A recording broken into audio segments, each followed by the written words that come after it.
हरियाणात भाजपला मोठा झटका। हरियाणात 10 वर्षांनंतर काँग्रेस रिटर्न। हरियाणा आणि जम्मू काश्मीरमध्ये काँग्रेसचं सरकार येण्याची शक्यता।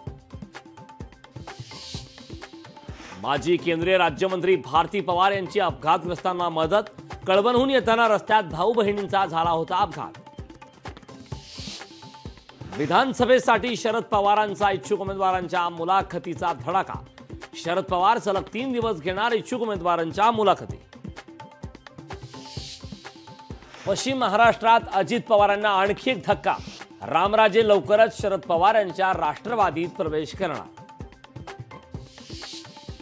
अजित पवार शिरूर हवेली मतदारसंघातून निवडणूक लढवणार। लोकशाही मराठीला विश्वसनीय सूत्रांची माहिती।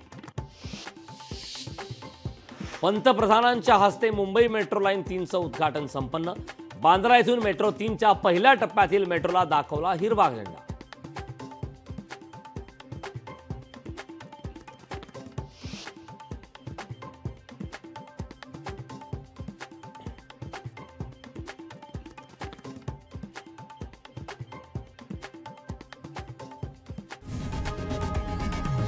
लोकशाही मराठी ऐका, पहा, जागरूक रहा।